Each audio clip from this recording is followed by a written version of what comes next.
Mis jóvenes estudiantes, bienvenidos desde el contexto medieval, después de la caída del Imperio Romano. En este contexto estamos en el año 476 a.C., iniciando este gran periodo de la Edad Media que abarca del 400 al 1400, 1000 años de existencia. Bienvenidos a la Edad Media, comúnmente conocida como el llamado oscurantismo. Todo era oscuro, oscuras las ideas cuando se hizo la luz, y la luz es el cristianismo. Oscurantismo que, según las características de la época dogmática, donde prácticamente el pueblo estaba restringido en el conocimiento de la verdad, porque era limitada las acciones para por el temor que tenía el hombre de la época, el hombre religioso de la época, de que el hombre, por leer, por descubrir, por estudiar más allá de la fe, pudiera perder la fe. Por eso el término oscurantismo. Y es aquí donde iniciamos este proceso de la historia, acompañándolos en este nuevo conocimiento. Ustedes se dan cuenta que está recreada la imagen en torno a lo que posiblemente en la Edad Media se vivía. Estamos hablando en este contexto histórico, pero también tenemos que regresarnos un poco ya hacia el siglo segundo antes de Cristo, hablar un poco del año 146, cuando Roma prácticamente invade a Grecia. Y es aquí donde se fusionan estos elementos culturales de la cultura griega con la cultura romana. Un acontecimiento que obviamente influye en lo que es el proceso de la Edad Media. Ustedes escuchan de fondo música gregoriana, que tiene su origen también en este contexto de la Edad Media, y es precisamente con San Gregorio Magno. Él que le atribuyen también este origen de la música, pero recordemos también que hay una gran mujer, Hilda Bajen, que de alguna manera ella es la que eh, es consultada por reyes y por muchas otras personas importantes de la época, y que también construye, matiza y compone música gregoriana. En este contexto del siglo segundo se hace esta fusión tan importante de estas dos culturas.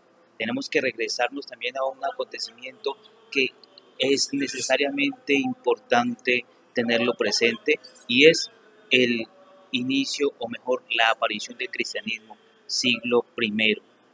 El cristianismo plantea una nueva visión del mundo, una nueva visión del hombre.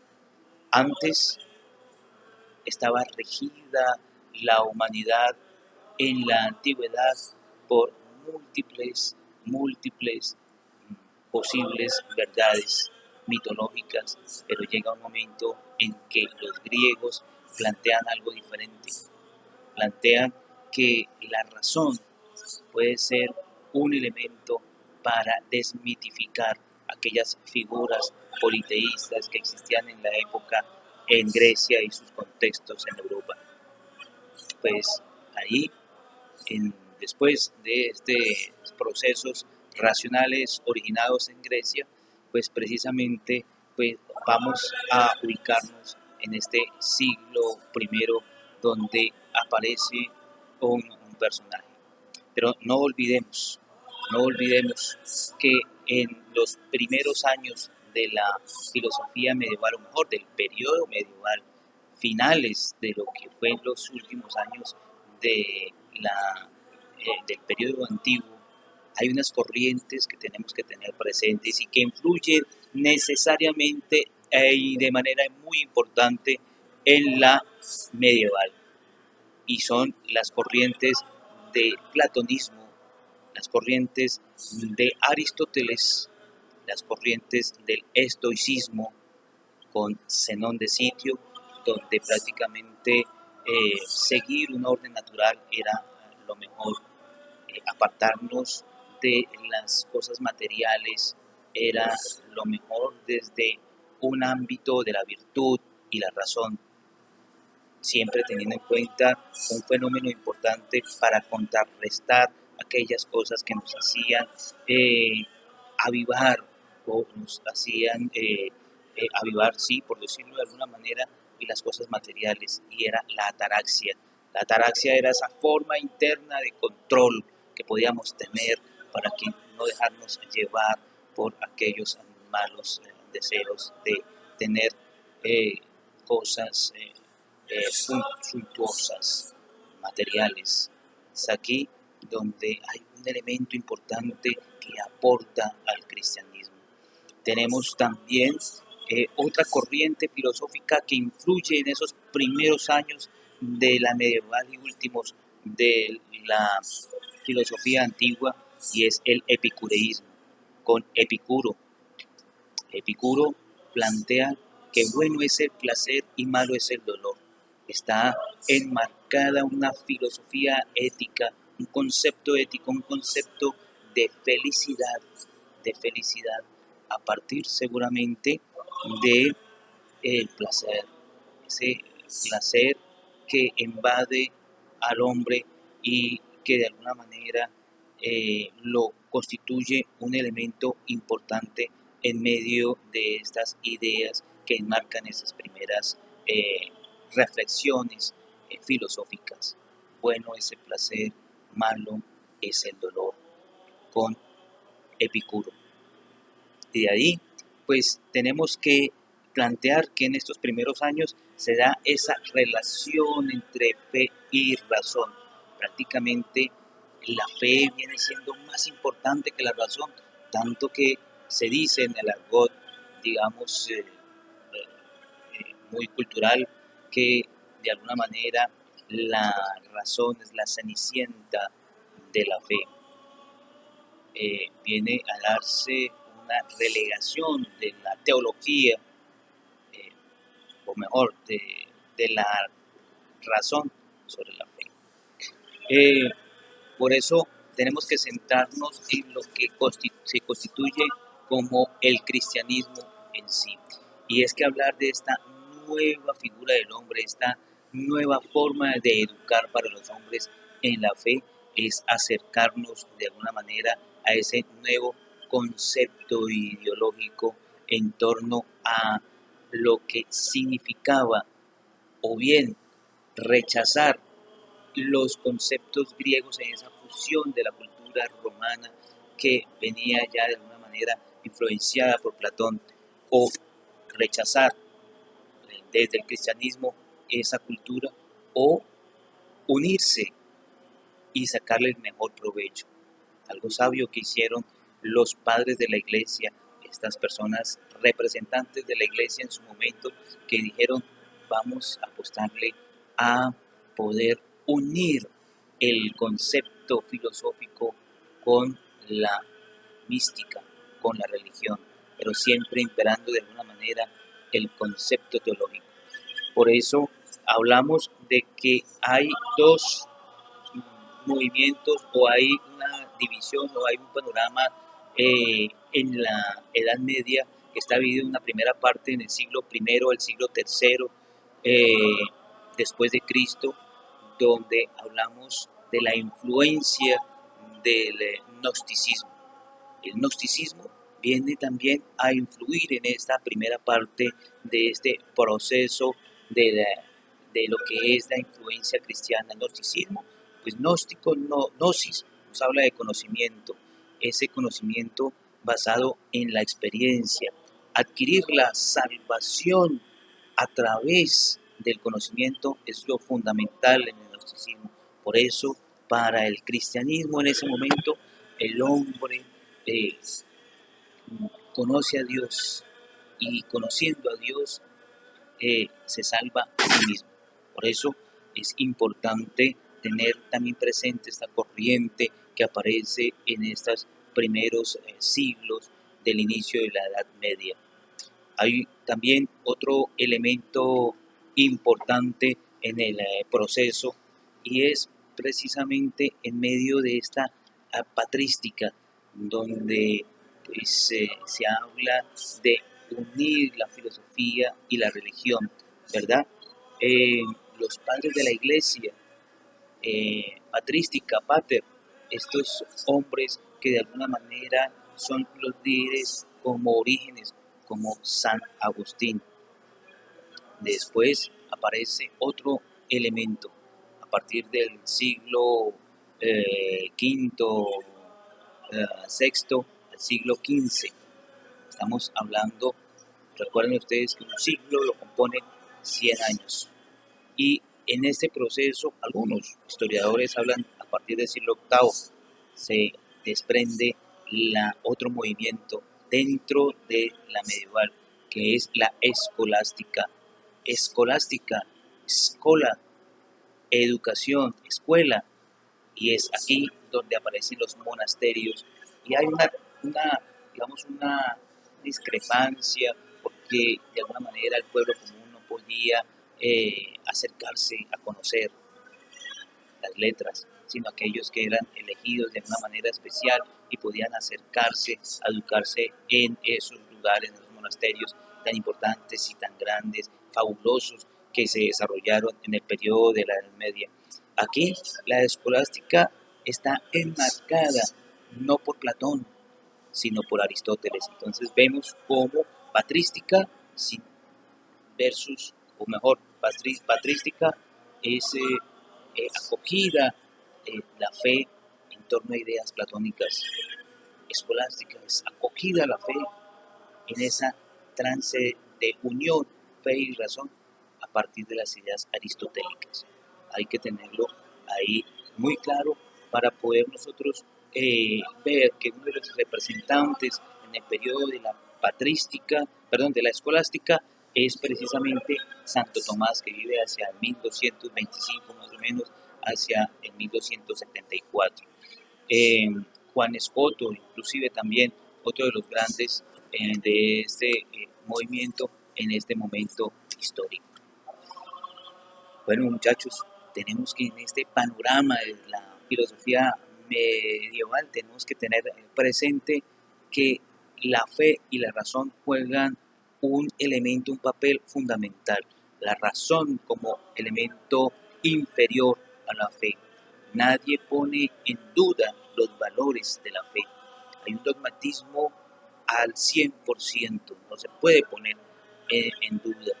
Por eso está relegada la razón a la fe. Este tema, de alguna manera, es valorado por San Agustín. Estamos hablando de patrística en este momento. Fe y razón son dos caminos que, digamos, nos conduce a un mismo destino. Cuando hay inconformidad, quiere decir que hubo un mal razonamiento. Entonces siempre va a ser la cenicienta la razón. Fe y razón deben coincidir. Entonces fíjense que hay una situación ahí como desequilibrada, ¿verdad? Y aparece en la patrística Santo Tomás, que para Santo Tomás, perdón, en la escolástica para Santo Tomás. Santo Tomás en este concepto considera que la razón tiene el mismo peso, ¿verdad? El mismo peso que la fe, y por eso hay una incidencia muy importante en la escuela, para poder inferir en torno a lo que significa realmente la fe y la razón, esa paridad tan importante, y por eso de alguna manera se busca un equilibrio en torno a las 5 vías en las cuales Santo Tomás pretende de alguna manera demostrar racionalmente la existencia de Dios. Nosotros somos hombres inferiores, por tanto no podemos, un ser inferior, de alguna manera manifestar una idea perfecta, la idea perfecta de Dios. Por eso la idea perfecta de Dios no puede venir de un ser inferior, uno de los tantos procesos racionales que se dieron en la Edad Media a partir de las 5 vías que planteaba Santo Tomás. Esta eh, concepción considera que la razón es equilibrada con la fe. Este misticismo en esta época medieval hace tener o hace plantear este elemento de la filosofía como algo importante y muy importante en todo este periodo de trascendencia filosófica. Pues bien, muchachos, digamos que sabemos nosotros que la Edad Media termina con unos grandes acontecimientos históricos que nos toca a Latinoamérica, como es el descubrimiento de América año 400 en Latinoamérica, perdón. Y ahí es donde nosotros planteamos en ese descubrimiento de América, digamos, la terminación de lo que es la Edad Media, ¿verdad? Otra fecha importante para tenerla presente, pero desde la visión europea, es la caída de Constantinopla. Por eso, cuando hablamos de 1492 como año del descubrimiento de América, pues tenemos que hablar también de una época en la cual hacia el 1453 se genera la caída de Constantinopla. Pues bien, muchachos, en medio de estas vicisitudes que se plantean en lo que es la Edad Media, son muchos los acontecimientos racionales y de fe, o mejor, de fe, que se dan. Ustedes saben que aparecen movimientos, aparecen en nombre de la fe, se hacen muchas cosas que van en contra, obviamente, de la mística cristiana. Y desafortunadamente aquellos hombres pues se llenan de codicia, aquellos hombres se llenan de otras cosas que desafortunadamente no llevan a nada bueno, sino que en nombre de la fe, de alguna manera, hacen atrocidades en la humanidad, tanto que eh, Juan Pablo II en su momento pide fe, pide perdón a la humanidad de manera pública por las atrocidades cometidas en la Edad Media. Por eso, muchachos, eh, aquí hacemos esta reflexión. Espero que de alguna manera pues se hayan involucrado y a partir de este video empiezan ustedes a desarrollar las actividades referentes al segundo periodo con el tema de los métodos de la filosofía, método mayéutico, método inductivo, método deductivo, métodos dialécticos, los diferentes métodos que de alguna manera muestran que hay un objeto conocible, hay un objeto que se puede conocer, que el hombre puede conocer y darle las características a ese objeto.